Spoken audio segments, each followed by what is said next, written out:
بسم اللہ الرحمن الرحیم۔ مراد نبی فاتح ایران و روم خلیفہ ثانی حضرت عمر بن خطاب رضی اللہ عنہ کی شہادت۔ حضرت عمر بن خطاب رضی اللہ عنہ جب 33 ہجری کے حج سے فارغ ہو گئے تو مقام ابطح میں نزول کیا اور اللہ تعالیٰ سے دعا کی اور شکایت کی کہ اے اللہ، میری عمر زیادہ ہو گئی ہے، قوت کمزور پڑ گئی اور رویت منتشر ہو گئی اور میں کوتاہی سے ڈرتا ہوں، اور اللہ سے درخواست کی کہ میری روح قبض فرما لے اور اپنے نبی صلی اللہ علیہ وآلہ وسلم کے شہر میں شہادت کی موت سے سرخرو فرما دے، جیسا کہ صحیح میں ان کی یہ دعا ثابت ہے کہ اللہم انی اسألک شہادتی فی سبیلک موتا فی بلد رسولک۔ بس اللہ تعالیٰ نے ان کی یہ دعا قبول فرمائی اور دونوں باتیں ان کے لیے جمع فرما دی، شہادت بھی اور مدینہ منورہ میں وفات بھی۔ اور یہ نہایت ہی نادر امر ہے، لیکن اللہ جس کے لیے چاہے کن فیکون کے ساتھ کر سکتا ہے۔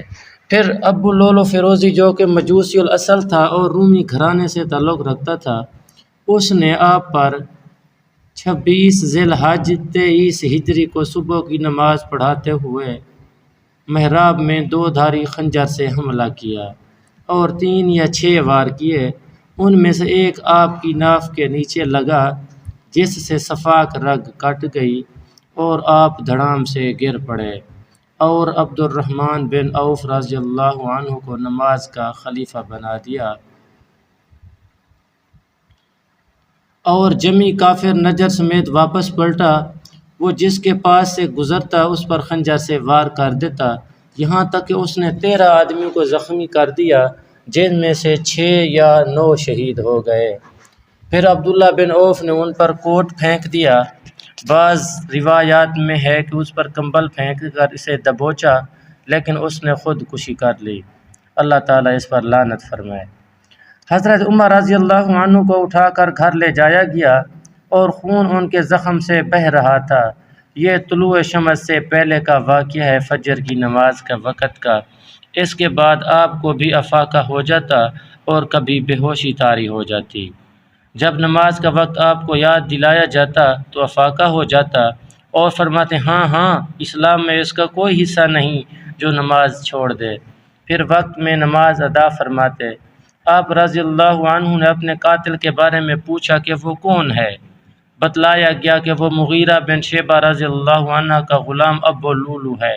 آپ نے فرمایا کہ تمام تعریفیں اس اللہ کے لیے جس نے میری موت کا سبب ایسے شخص کو بنایا جو ایمان کا دعوے دار ہے اور نہ اس نے اللہ کے لیے کوئی ایک سجدہ بھی کیا ہے۔ پھر فرمایا کہ اللہ اس کا برا کرے، ہم نے تو اس کے متعلق حسن سلوک کا حکم دیا تھا۔ مغیرہ بن شیبہ نے ان پر یومیہ 2 درہم مقرر کر دیے۔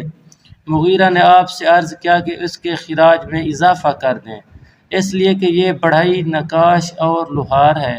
آپ نے ماہانہ 100 درہم مقرر کر دیے اور اس سے فرمایا کہ میں نے سنا ہے کہ تم ایک ایسی چکی بناتے ہو جو ہوا سے چلتی ہے۔ کہنے لگا اللہ کی قسم، میں ایسی چکی بناؤں گا کہ مشرق و مغرب کے لوگ اس کے بارے میں باتیں کیا کریں گے۔